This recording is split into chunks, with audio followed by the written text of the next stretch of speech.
2 ნოემბერს 12 საჯარო სკოლის თაოსნობით გორის ციხეზე განხორციელდა პროექტი Fort Boyard გორის ციხეზე.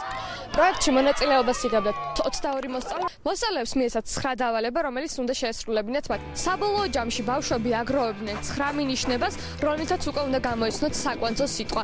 ჩვენ მიერ მოპოვებული სიტყვები იყო თანამშრომლობა, კომუნიკაცია, ერთობა, ევროკავშირი და სხვა. ჩვენ მიერ მოპოვებული სიტყვებით ავაწყეთ სიტყვა პარტნიორობა, რომელიც ევროკავშირის წევრი ქვეყნების ერთ-ერთი უმნიშვნელოვანესი პრიორიტეტია. იმ შემთხვევაში თუ მონაწილე დავალებას ვერ შეასრულებდა, გუნდი ირჩევდა ერთ ბავშვს გუნდიდან, რომელსაც გზავნიდა ბრძენ კაცთან. ბრძენი კაცი აძლევდა მათ სხვადასხვა დავალებებს, სხვადასხვა მინიშნებებს და იმ შემთხვევაში თუ ისინი ამოცანას გამოიცნობდნენ, ისინი მოიპოვებდნენ ერთ დამატებით სიტყვას. მართალია, ყველა სიტყვა მოპოვებული ჰქონდა, მაგრამ ბოლოს მაინც გავისკეთ ბრძენ კაცთან წასვლა და სიტყვის პირველი ასოს მოპოვება. ბრძენ კაცმა მისცა მათ დავალება, მათ კი მოიპოვეს საკვანძო სიტყვის პირველი ასო, რის შედეგადაც უფრო გაიადულეს საკვანძო სიტყვის გამოცნობა. ბავშვების მთავარი მიზანი იყო, რომ მათ არ დაეკარგათ მონაწილეები, შესაბამისად ისინი თავისუფლად შეძლებდნენ საკვანძო სიტყვის აწყობას. საკვანძო სიტყვის გამოცნობის შემთხვევაში ბავშვები დაჯილდოვდებოდნენ ოქროთი. თამაშის ფასი კი განისაზღვრებოდა ოქროს რაოდენობით.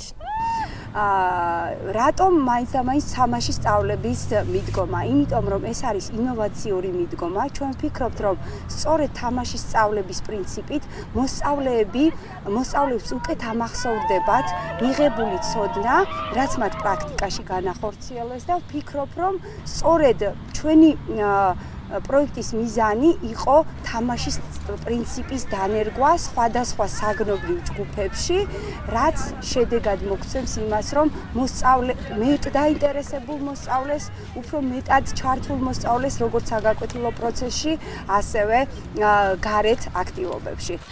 თამაშის დასრულების შემდეგ გავაანალიზეთ და აღვნიშნეთ პროექტის ძლიერი და სუსტი მხარეები.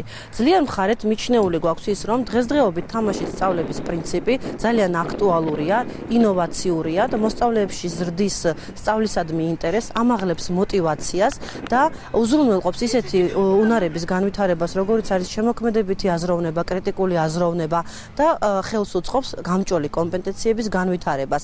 თამაშის სწავლების პრინციპი მოსწავლეებს ხელს უწყობს ინფორმაციის ხანგრძლივ დამახსოვრებას და ეს დიდხანს გაყვება მათ მეხსიერებას.